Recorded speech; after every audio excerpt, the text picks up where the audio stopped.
نحمده ونصلي على رسوله الكريم أما بعد فأعوذ بالله من الشيطان الرجيم بسم الله الرحمن الرحيم رب اشرح لي صدري ويسر لي أمري واحلل عقدة من لساني يفقهوا قولي۔ سبق نمبر 313، لیسن نمبر 313، سورۃ الکوثر۔ آج ہم انشاءاللہ آخری 7 صورتیں پڑھیں گے اور آغاز ہے سورۃ الکوثر سے، خیر کثیر۔ سورۃ العادیات کے بعد نازل ہوئی، 1 رکوع ہے، 3 آیات ہیں، 10 کلمات ہیں اور 40 حروف ہیں۔ قرآن مجید کی سب سے چھوٹی سورت ہے۔ بسم اللہ الرحمن الرحیم، انا اعطیناک الکوثر، انا بے شک ہم نے، اعطیناک عطا کی ہے آپ کو، یعنی محمد صلی اللہ علیہ وسلم کو، الکوثر کوثر۔ انا کا لفظ جمع کا صیغہ ہے اور عظمت شان پر دلالت کر رہا ہے کہ جس ہستی نے رسول اللہ صلی اللہ علیہ وسلم کو خیر کثیر عطا کی وہ خود بہت عظیم ہے۔ اور آتینا سے فرق ہوتا ہے۔ آتینا کا مطلب ہی دینا ہوتا ہے، الف اور تے کے ساتھ، لیکن آتینا سے خاص ہے۔ عطا کا معنی ہوتا ہے بخشش، اور ایسی بخشش جو کسی کی ملکیت بھی ہو، یعنی ہم نے آپ کو ایک ایسی چیز عطا کی جو آپ کے لیے ہے، یعنی اس میں خصوصیت کا معنی بھی ہے۔ اور کیا عطا کیا؟ الکوثر کوثر۔ کوثر کا لفظ کاثر سے کثرت کا معنی دیتا ہے، یہ علم بھی ہے اور وصف بھی۔ اسم علم کون سا ہوتا ہے؟ پراپر ناؤن، جیسے مختلف جگہوں کے نام وغیرہ یا مختلف چیزوں کے نام۔ تو اگر اس کو علم مانا جائے تو پھر اشارہ ہے نہر کوثر کی طرف، حوض کوثر کی طرف۔ اور اگر وصف ہو تو پھر معنی کیا ہوگا؟ خیر کثیر۔ اور یہ فعل کے وزن پر مبالغے کے لیے ہے، یعنی بہت زیادہ کثرت، بہت زیادہ خیر اور بھلائی۔ نبی صلی اللہ علیہ وسلم نے دنیا کا مشکل ترین کام کیا، اور اس کام میں آپ نے اپنی ہر چیز قربان کی، اپنا گھر قربان کیا، اپنی عزت قربان کی، جسمانی تکلیفیں اٹھائیں، بھوک کاٹی، طرح طرح کی مشکلات سہیں، اپنا معاش قربان کیا۔ اور جب یہ سورت نازل ہوئی تو اس وقت آپ کے سامنے کوئی بڑی کامیابی یا کوئی خیر نظر نہیں آ رہی تھی، کیونکہ ہر طرف مشکلات ہی مشکلات تھی۔ اور اس سورت کا پس منظر یہ بتایا جاتا ہے کہ جب آپ کے بیٹے قاسم کی وفات ہوئی تو ابو لہب نے کہا کہ بطر محمد اللیلہ، کہ محمد صلی اللہ علیہ وسلم آج رات بے نام و نشان ہو گئے ہیں، یعنی اب آپ کا بیٹا بھی فوت ہو گیا ہے تو آپ کا کوئی نام لینے والا نہیں رہے گا۔ باقی آزمائشیں تو تھی ہی، تو بیٹے کے فوت ہونے پر دکھ اور غم کا کیا عالم ہو سکتا ہے، تو اس پر اللہ سبحانہ وتعالیٰ نے آپ کو ایک بڑی کامیابی اور ایک خیر کثیر کی بشارت اور خوشخبری دی۔ اور اس میں ان سب لوگوں کے لیے ایک خوشخبری ہے جو اللہ کے راستے میں اللہ کے دین کو عام کرنے کے لیے اللہ کے دین کی خاطر قربانیاں کرتے ہیں، کہ اللہ تعالیٰ ان کو اپنی خاص مدد سے نوازے گا اور ان کا مشن کامیاب ہوگا۔ کوئی بھی کام جو اللہ کی خاطر ہو اس میں اللہ مددگار ہوتا ہے، اور جس کام میں اللہ مددگار ہو، خواہ وہ ابتدا میں ناکامی پر مبنی ہی کیوں نہ نظر آئے، خواہ شروع میں اس میں قربانیاں ہی کیوں نہ کرنی پڑے، خواہ بظاہر دیکھنے میں وہ مشکل حالات میں گھرا ہوا ہی کیوں نظر نہ آئے، لیکن بالآخر اس کام میں اللہ کی تائید اور مدد شامل ہوتی ہے اور اللہ کا وعدہ پورا ہوتا ہے۔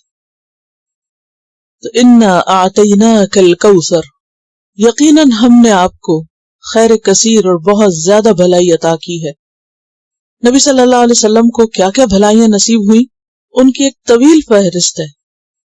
جہاں آپ کی قربانیاں سب سے زیادہ ہیں، وہاں آپ کو ملنے والی بھلائیاں اور خیر، عطا اور بخشش بھی بہت زیادہ ہے، جو پوری تاریخ انسانی میں کسی دوسرے انسان کے حصے میں نہیں آئی۔ تکلیفیں بھی آپ پر سب سے زیادہ آئیں اور اجر اور انعام بھی دنیا اور آخرت کا آپ کے لیے سب سے بڑھ کر ہے۔ اس میں بھی ہمارے لیے ایک سبق ہے، اور وہ یہ کہ جب انسان اللہ کے لیے کوئی تکلیف اٹھاتا ہے تو وہ تکلیف جتنی بڑی ہوتی ہے اس کا اجر اور ثواب بھی اتنا ہی بڑا ہوتا ہے۔ نبی صلی اللہ علیہ وسلم کو اللہ نے کیا کچھ عطا کیا، اس میں ہم دیکھتے ہیں کہ سب سے پہلے نبوت، اور پھر آپ خاتم النبیین تھے۔ پھر اسی طرح آپ کو قرآن مجید عطا کیا گیا جو کہ خیر و بھلائی کا مجموعہ ہے، جو آپ کا ایک معجزہ بھی تھا اور رہتی دنیا تک باقی رہے گا۔ پھر اسی طرح آپ کو عمل صالح کی جو توفیق اللہ نے دی، آپ کا ذکر خیر بلند کیا، وَرَفَعْنَا لَكَ ذِكْرَكَ۔ پھر اسی طرح ایک حدیث میں آتا ہے کہ آپ نے فرمایا کہ مجھے وہ 5 چیزیں دی گئیں جو مجھ سے پہلے کسی اور کو نہیں دی گئی۔ نمبر 1، نصرت بالرعب مسیرۃ شہر، مجھے 1 مہینے کے فاصلے تک اپنے دشمنوں کے مقابلے میں رعب عطا کیا گیا۔ میرے لیے ساری زمین کو مسجد اور طہور یعنی پاکیزگی حاصل کرنے کا ذریعہ بنایا گیا، یعنی کہیں بھی ہم تیمم کر کے پانی نہ ہو تو نماز پڑھ سکتے ہیں۔ آپ کو حق شفاعت دیا گیا، قیامت کے دن جب لوگ باقی انبیاء کے پاس جائیں گے تو وہ سب شفاعت سے انکار کر دیں گے، لیکن نبی صلی اللہ علیہ وسلم اللہ سبحانہ وتعالیٰ کے حضور حاضر ہو کر سجدہ ریز ہوں گے اور پھر آپ کی دعا سنی جائے گی۔ آپ کو مقام محمود عطا ہوا، عسیٰ ان یبعثک ربک مقام محمودا، یعنی آپ کو مقام محمود عطا ہوگا قیامت کے دن، آپ کے لیے مقام وسیلہ ہے۔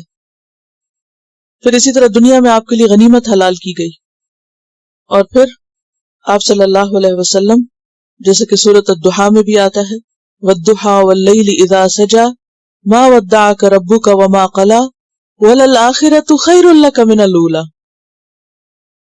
تو دنیا کا بھی آخری حصہ اور آخرت بھی پہلے حصے سے، یعنی جس دور میں یہ صورت نازل ہوئی اور جو مشکلات تھیں ان میں خوشخبری سنائی جا رہی ہے کہ اگلا دور زیادہ بہتر ہوگا۔ اور پھر خاص طور پر جو ان بھلائیوں میں ایک خاص بھلائی ہے کہ جو جنت کی ایک نہر آپ کو نصیب ہوئی یا جس کی خوشخبری دی گئی، الکوثر، تو اس کے بارے میں آپ صلی اللہ علیہ وسلم نے فرمایا کہ جنت کی وہ نہر جس کے دونوں کنارے سونے کے ہیں، موتیوں اور یاقوت کا فرش بچھا ہے، جس کی مٹی کستوری سے بھی زیادہ خوشبودار ہے، جس کا پانی شہد سے میٹھا، دودھ سے زیادہ سفید، مکھن سے زیادہ نرم اور برف سے زیادہ ٹھنڈا ہے۔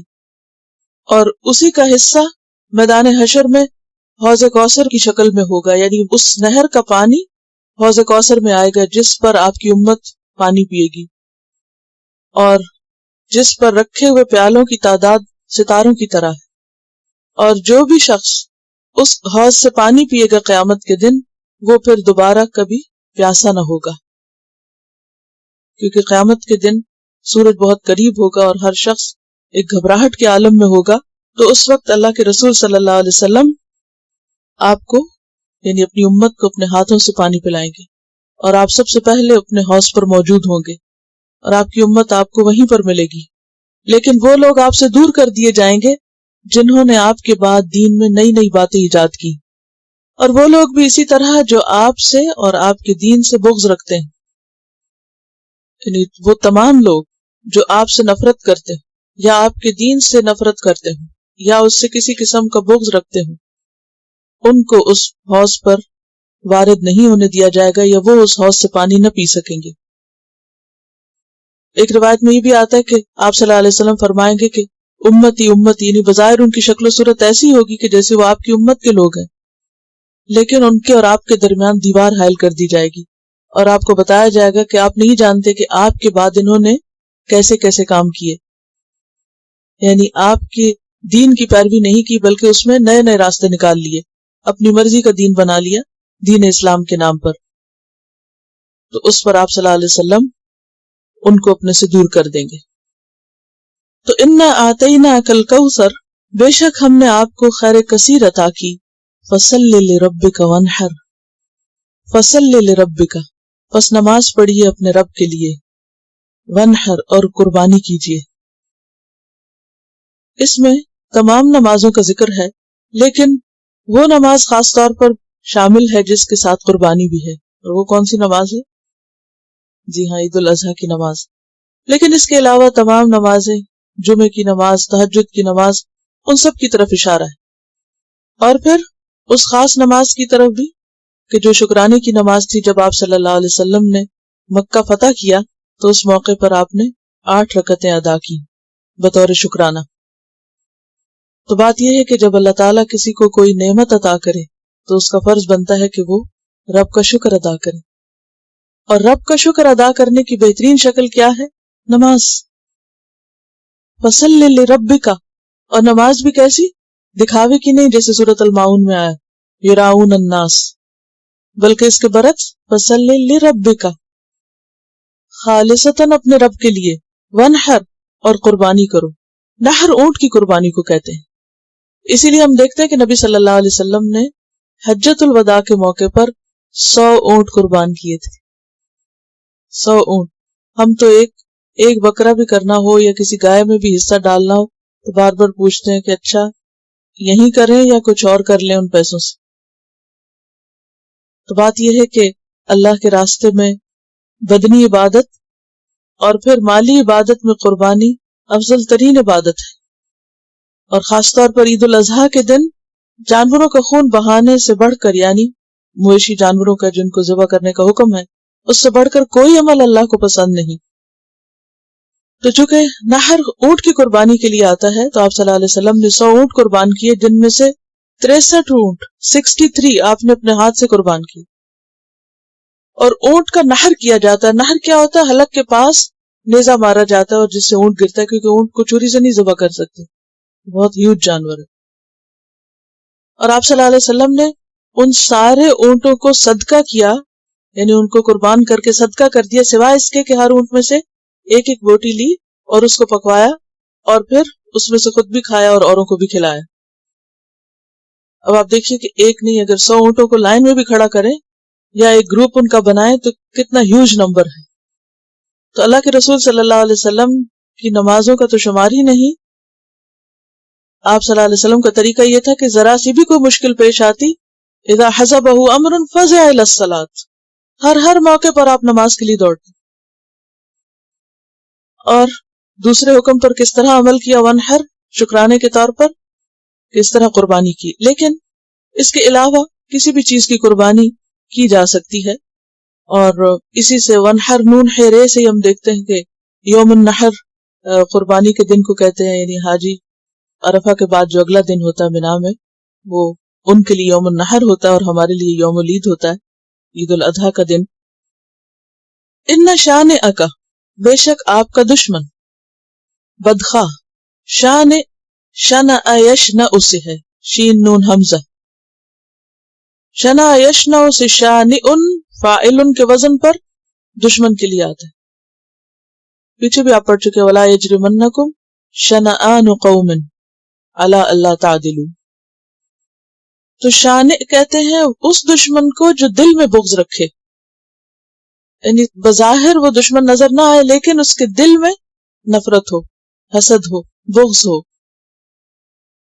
تو ان شانئک، بے شک آپ کا دشمن، کوئی بھی جو آپ سے دشمنی کرے اس دور میں یا بعد کے ادوار میں یا آج، هو الابتر، وہی ابتر ہے. ابتر کا لفظ جو ہے یہ بتر سے، بے تیرے. بترا کا لفظ معنی ہوتا ہے دم کٹا ہونا. جیسے کسی جانور کی دم کٹ جائے تو وہ اچھا معلوم نہیں ہوتا. بیسیکلی جانور ہی کی دم کاٹنے کے لیے مخصوص ہے، اور خاص طور پر کتا، یعنی ایسا کتا جس کی دم کٹی ہوئی ہو. لیکن پھر یہ لفظ استعمال ہونے لگا ایسے انسان کے لیے کہ جس کے مرنے کے بعد کوئی اس کا نام لینے والا باقی نہ رہے، اور خاص طور پر جس کی کوئی اولاد نہ ہو، اس کی نسل کٹ گئی ہو یا ختم ہو گئی ہو اور وہ بالکل بے سہارا رہ گیا ہو. تو چونکہ آپ صلی اللہ علیہ وسلم کے بیٹے قاسم کی وفات ہوئی اور آپ کو یہ کہا گیا کہ آپ کا اب کوئی نام لینے والا نہیں رہے گا، تو بتایا گیا کہ نہیں، آپ کا نام لینے والے تو دن رات موجود ہوں گے.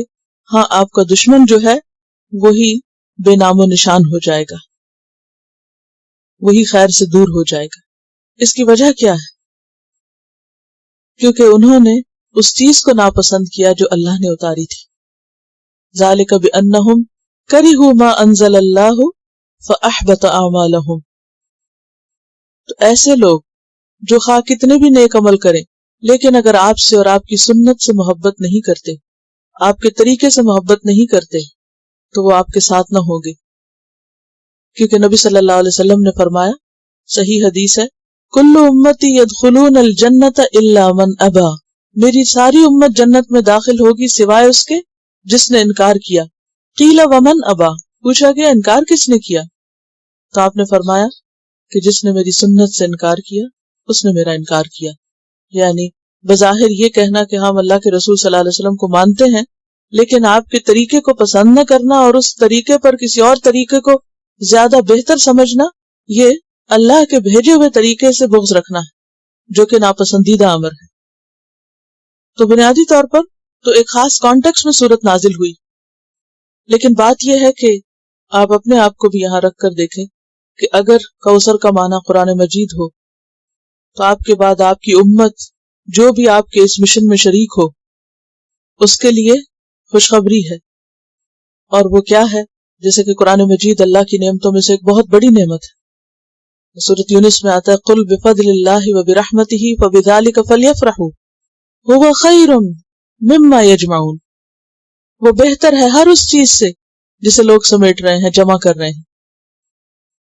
یعنی اور لوگوں نے اس عرصے میں جو کچھ بھی جمع کیا، سمیٹا، وہ تو دنیا میں رہ جائے گا. لیکن اگر کسی نے اللہ کی خاطر اللہ کی کتاب کو سیکھا، سمجھا اور اس پر عمل کی کوشش کی، اور پھر آگے اس کی نیت آگے پھیلانے کی ہو، تو اس سے بڑی کوئی بھلائی دنیا میں نہیں ہو سکتی جو کسی کو نصیب ہو. تو جب اللہ کسی بندے کو یہ نعمت عطا کرے تو اس کا فرض کیا بنتا ہے؟ پھر شکر گزاری کرے. وَصَلِّ لِرَبِّكَ، اللہ کے آگے جھک جائے. نماز جو ہے اس میں عاجزی بھی ہے، اور اللہ کا شکر ادا کرنا بھی، اور اللہ کی حمد و ثنا بھی، اور اس کی تسبیح بھی ہے، اور استغفار بھی ہے. اور اس کے ساتھ ساتھ انسان صدقہ کرے، وَانْحَرْ. اور ضروری نہیں کہ پھر اگر وسعت نہیں ہے، ہمت نہیں، تو کچھ بھی اللہ کے راستے میں انسان شکرانے کے طور پر ضرور دے. اور پھر یہ یاد رکھے انسان کہ اس راستے میں مشکلات بہت ہیں اور طرح طرح کے لوگوں سے واسطہ پیش آتا ہے. یہ راستہ آسان راستہ نہیں ہے، کیونکہ جنت کا راستہ جو ہے وہ مکروہات سے گھیر دیا گیا ہے، اور اس میں بعض اوقات ایسی رکاوٹیں آ جاتی ہیں کہ انسان سمجھتا ہے کہ this is the end of the world, اب آگے تو شاید کچھ ہو ہی نہیں سکتا. لیکن انسان ہمیشہ اللہ کے بھروسے پر یقین رکھے کہ جس رب نے قرآن پڑھنے کی توفیق دے دی، وہی رب اس پر عمل کی توفیق بھی دے گی، اور وہی رب اس کو آگے پہنچانے کی توفیق بھی دے گا. تو یہ صورت جہاں ایک طرف خوشخبری دینے والی ہے، وہاں دوسری طرف ایک بہت زبردست امید کا پیغام بھی دیتی ہے، انسان کو پر امید بناتی ہے کہ دین اللہ کا ہے، اور جو شخص بھی دین سے ٹکرائے اور دین کی وجہ سے کسی سے ٹکرائے، وہ اپنا ہی نقصان کرتا ہے. اللہ کا دین ہمیشہ غالب ہو کر رہتا ہے. کلالت ایک فقہی اصطلاح ہے جس میں ایسا شخص جس کے وارث نہ ہو اور جس کے نہ والدین میں سے نہ اولاد میں سے، لیکن اکثر جو ہے یہ منفی معنوں میں استعمال. کلالہ جو ہے وہ ایک مثبت ٹرم ہے، یعنی کوئی بھی شخص کلالہ ہو سکتا ہے کہ جس کی اولاد نہ ہو، جس کے وارث نہ ہو اوپر نیچے سے. لیکن ابتر جو ہے یہ تو جڑ کٹا اور بے نام اور مٹا دیا جانے والا، یعنی دشمن کے لیے لفظ آتا ہے، جبکہ کلالہ کا لفظ جو ہے وہ عام اصطلاح ہے. اور یہ حقیقت ہے کہ آپ کا دشمن ابو لہب تھا، بہت بڑا. ابو لہب کو کوئی نام و نشان نہ رہا، حتیٰ کہ جب وہ مرا تو اس کی اولاد اسے آگے دفن کرنے کے لیے آگے نہیں بڑھی. حبشیوں نے اس کو دھکیل کے گڑھے میں پھینک دیا اور اوپر سے پتھر پھینک دیے. تو بات یہ ہے کہ ابو جہل کا مشن ناکام ہوا جو آپ کی مخالفت مبنی تھا. بہت سے آپ کے دشمن مسلمان ہو گئے تو شرک کے نام لیوا تو نہ رہے، لیکن اس کے برعکس آپ کا مشن مکمل ہوا اور آپ کے فالوورز آج تک دنیا میں اس پیغام کو لے کر آگے بڑھ رہے ہیں. خواہ کتنی بھی اندھیریاں ہیں، آندھیاں ہیں، مشکلات ہیں، لیکن وہ کتاب جو آپ لائے وہ اتنے 100 سال کا سفر طے کر کے آپ تک پہنچی. راستے میں کیسے کیسے خطرات تھے، لیکن یہ اللہ کا احسان ہے کہ جس نے آپ صلی اللہ علیہ وسلم کا نام اور آپ کا کام اور آپ کا پیغام باقی رکھا ہے. تو اللہ کے راستے میں آغاز میں بھی قربانی ہوتی ہے اور اختتام میں بھی قربانی ہوتی ہے. یہ قربانیوں کا راستہ ہے، لیکن اس کی جزا اور انعام بہت بڑا ہے. اصل میں انسان جن چیزوں کو اپنا سہارا سمجھتا ہے وہ سہارا نہیں ہوتی، اصل سہارا اللہ کی ذات ہے. لہذا کسی بھی مشکل میں انسان اگر اللہ کی طرف رجوع کرتا ہے تو اللہ تعالیٰ غیب سے ایسی مدد کرتا ہے کہ جس کا انسان سوچ بھی نہیں سکتا. دیکھیے کہ کچھ چیزیں ایسی ہوتی ہیں جو انسان اپنی زندگی میں نہیں بھی دیکھتا تو قیامت کے دن اپنے اعمال میں دیکھ لے گا. کبھی یہ نہیں سوچا کریں کہ ہم جو کوشش کر رہے ہیں اس کا کیا فائدہ ہوگا، اور ہمیں تو پتہ نہیں دیکھنی نصیب ہو کہ نہ ہو، اور ہم ہوں یہاں ہوں یا نہ ہو، اس سے کوئی فرق نہیں پڑتا. یہ جو آپ صلی اللہ علیہ وسلم کو خیر کثیر عطا ہوئی، اس کا ایک معنی یہ بھی کیا جاتا ہے کہ آپ کی امت کی تعداد باقی تمام امتوں سے زیادہ ہوگی، اور جتنے زیادہ آپ کی امتی ہیں ان میں سے ایک ایک امتی جو بھی کوئی نیک کام کرے گا اس کا اجر و ثواب کا ایک حصہ آپ کو بھی ملے گا. تو کتنی خیر کثیر ہو گئی، ذرا سوچئے.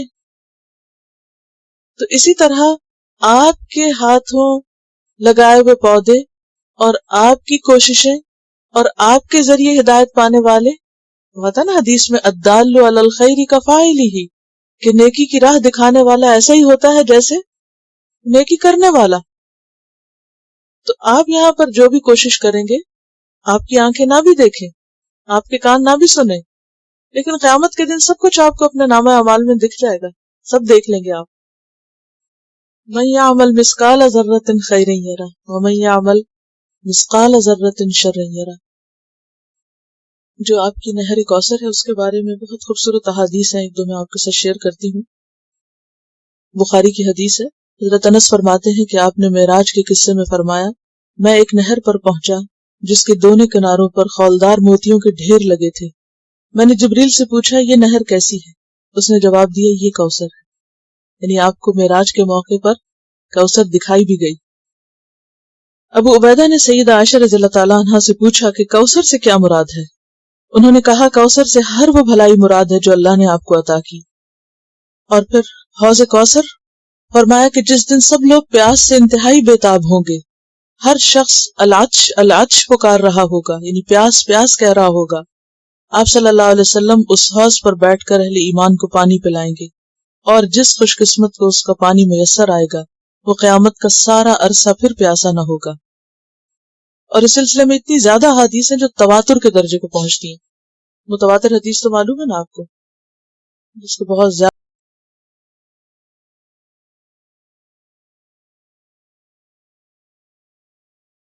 Quran vocabulary 100%.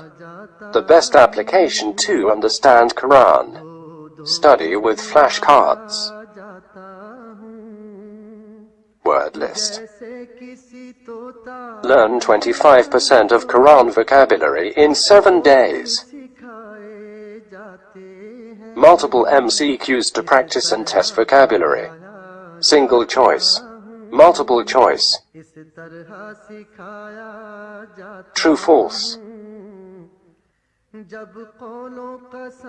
Bookmark difficult words. Study wrongly answer words. Test your skills. 12 essential grammar lessons at Learn Quranic Grammar. You can select number of word to study from bookmarks. Select number of times wrongly answered words for study. Test your skills with multiple choice flashcard, true, false, matching words and single choice MCQs. Grammar lessons are available in PDF format. Native Quranic and Urdu fonts. Available at Google Play and Apple App Stores. Download it today to contribute in the Islamic Apps Development Project. Quran vocabulary 100% in Urdu. Visit smartappsweb.com.